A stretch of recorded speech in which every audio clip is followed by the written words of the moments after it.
Hey guys, welcome to lesson 2. In this lesson, we are going to cover e-commerce tracking and how to set up conversion tracking if you run an e-commerce store. Now, in this particular module, we are going to be using the Google Analytics method for setting up e-commerce tracking. Now, the goal import, which I'm going to show you here in just a second, is my most recommended method for how to do e-commerce tracking.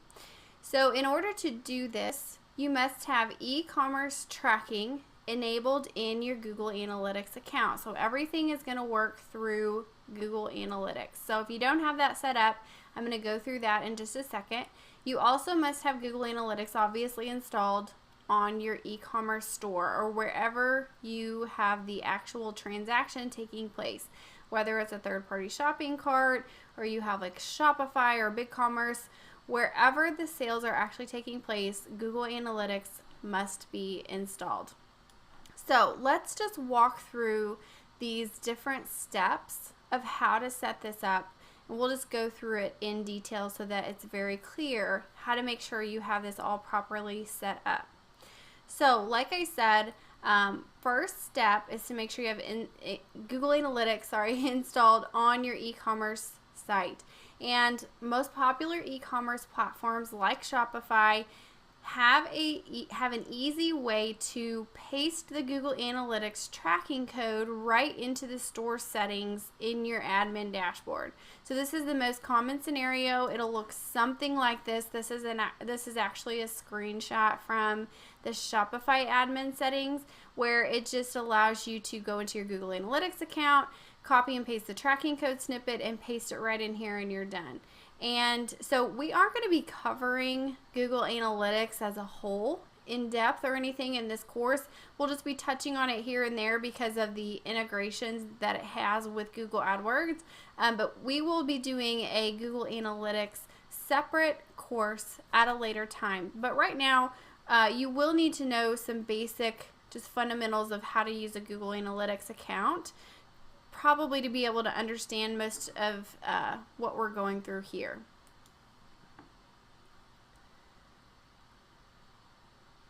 So that's what you'll need to do first, is make sure that that is set up on your e-commerce site. Once it's set up on your e-commerce site, so you'll be in your Google Analytics account, you'll have your account set up, it'll be installed on your site. Next, you need to go in and actually enable the e-commerce tracking in Google Analytics. So this part happens in Google Analytics. So you'll notice that this is happening at the view level. So you have an account with Google Analytics. That's the top level that you can be at. That's associated with your email address. Within your account, you can have multiple properties. So you would select the property for your specific website where you're wanting to enable e-commerce tracking. You might just have the one. And then you'll select a view. Most commonly, you'll have all website data. Unless you've created multiple views, then you'll need to apply it at the view level. So if you need it set up on all views, you'll have to do this for each view. So under the view, you'll see a setting down there called e-commerce settings. So once you click on that, then I want you to click on enable e-commerce status and just toggle that to on. So that's really it. I mean, it's very, very basic. And at that point, once you toggle that on, your basic setup is complete. Now, I usually also go ahead and enable the enhanced e-commerce tracking. So that's the next step. You can turn that on as well. And if you do that, then you'll be able to pull in a little bit more detailed data on your user. So I usually turn that on as well. But if you turn that on, then in platforms like Shopify, there is a checkbox or some kind of setting usually that you'll need to tell it that you do have that enhanced e-commerce tracking, and just tell it that you have that on, and then Shopify and Analytics will pass that information back and forth. So that's it. It's really simple and really painless, and once you do this, it will allow you to start seeing your e-commerce transaction level data in Google Analytics. All right, so once you have that step done, then you're going to need to go into your Google Analytics account and set up your goals. And what that means is basically you're going to go through and tell Google which URLs means something to your purchase process. So it's not just that we want to track only checkout, right? Obviously that's the end goal. Is number 5 down here is when someone puts payment in, someone checks out and you have a purchase.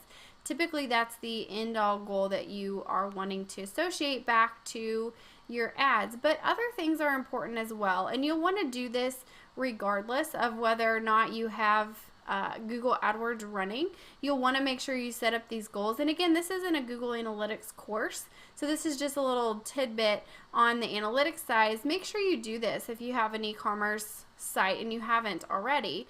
Go through and for at least these basic pages here, this is an example from Shopify.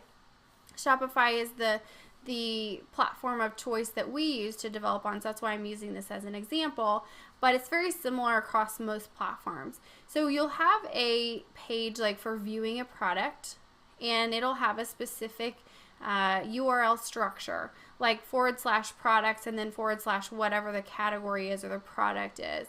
And that may be important to you. You may want to be tracking what they're actually viewing.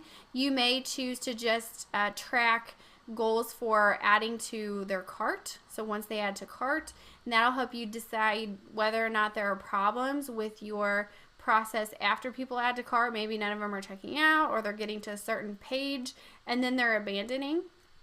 So you want to use this as a way to troubleshoot where you're having trouble with your conversion process. You can also do things like they added their address and then they stopped there, or maybe they added their shipping information and then they stopped there. So you want to track each of these steps in your conversion process, and you can choose to pull these into Google AdWords, but you don't have to.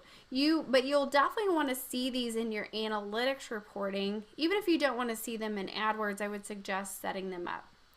So once you have your goals added in Google Analytics, the next step is getting these goals imported into Google AdWords so that you can start associating what's happening on your e-commerce site, that transaction level data, with your AdWords account and your keyword level and ad level data in Google AdWords. So what you need to do is you need to, in the Google AdWords interface, you're going to need to sign into your AdWords account and go to the tools section, and you're going to import goals from there. So I'm actually going to walk through this so you guys can see where this would happen. So hang on just a second. I'm going to switch over into the AdWords interface so that we can walk through this together. Switch over here. Okay, so here we are in our test account. This is our LASIK campaign, and to import your goals, what you're going to do is go to your tools menu again. So this is where we just walked through the conversion tracking setup. And remember, I mentioned that a lot of people will click here when they're trying to import Google Analytics goals, but this is actually going to take you back over to the Google Analytics interface. So instead, we're going to choose conversions again like we did before, but in this case, we're going to still add a conversion action. But on this screen, instead of choosing a website conversion, we're going to choose to import a conversion from another system. So we're importing goals or conversions from Google Analytics in this case. So choose import. And then from there, you'll see you have these different options. And you can also see that you can import conversions from other types of programs. And we're going to be talking about these when we talk about offline conversion tracking in the last lesson. But in this particular case, you're going to choose Google Analytics. And this will allow you to pull those goals in that you just set up and pull them in as conversions. So you would click continue. Now, in this particular case, since I don't have access to my test client's analytics account, I didn't set up any goals. But if I had gone in and set up my goals for their website, and I had synced my Google Analytics account with my AdWords account, then I would see all of my goals that I had set up available here. And I would just check the checkbox and click import and continue. And once you do that, it will show up in your conversions. So I'm going to go back and show you where it'll show up once you complete this step.